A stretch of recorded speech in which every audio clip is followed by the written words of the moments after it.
ઉત્તરાયણની મોટી કહાની. ઉત્તરાયણ મકર સંક્રાંતિ એ ગુજરાતનો સૌથી મોટો અને રંગીન તહેવાર છે. તેને પતંગ ઉત્સવ તરીકે પણ ઓળખવામાં આવે છે. આ તહેવારની આસપાસ ઘણી રસપ્રદ વાતો, પૌરાણિક કથાઓ અને લોકવાયકા છે. તો ચાલો ઉત્તરાયણ સાથે જોડાયેલી એક લાંબી અને રસપ્રદ કહાની શૈલીમાં વાત કરીએ. ઉત્તરાયણની આકાશની દોરી અને પતંગનું સ્વપ્ન.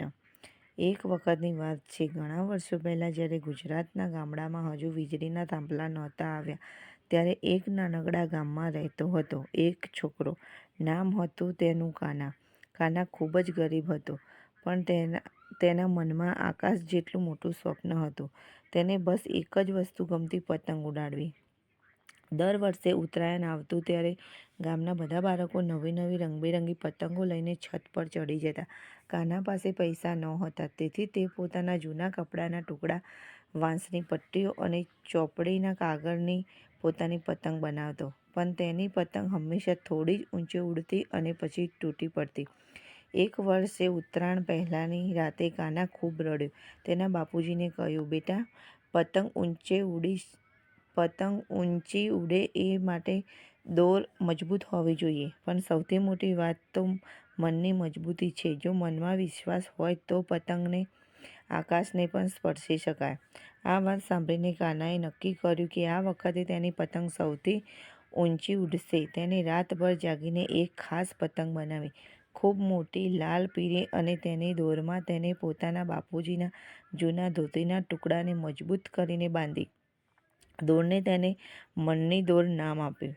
ઉત્તરાયણની સવારે આખું ગામ આકાશ તરફ જોતું હતું. બધા બાળકોની પતંગો ઉડી રહી હતી, કેટલીક ખૂબ જ ઊંચી, કેટલીક પેચ લડાવતી. કાનાને પોતાની પતંગ ચગાવી. શરૂઆતમાં તો બધા હસ્યા, આ તો જૂની ચીજ છે. પણ ધીમે ધીમે કાનાની પતંગ ઊંચી ચડવા લાગી, અને ઊંચી અને વધુ ઊંચી.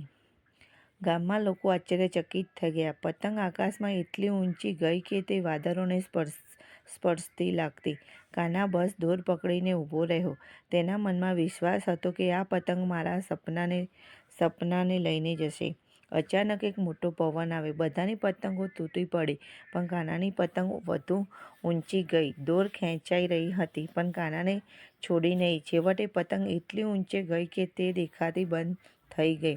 ગામના લોકોએ તાળીઓ પાડી, કાના જીત્યા, કાના જીત્યા.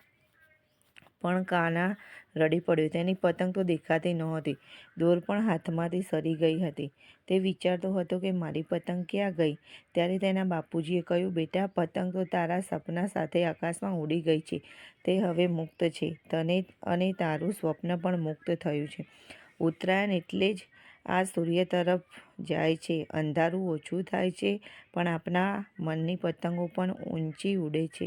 આ કહાનીમાંથી શીખ મળે છે કે ઉત્તરાયણ માત્ર પતંગ ઉડાડવાનો તહેવાર નથી, પણ તે આપણે શીખવે છે કે મજબૂત મન અને વિશ્વાસથી કોઈ પણ સપનું આકાશ સુધી પહોંચી શકે.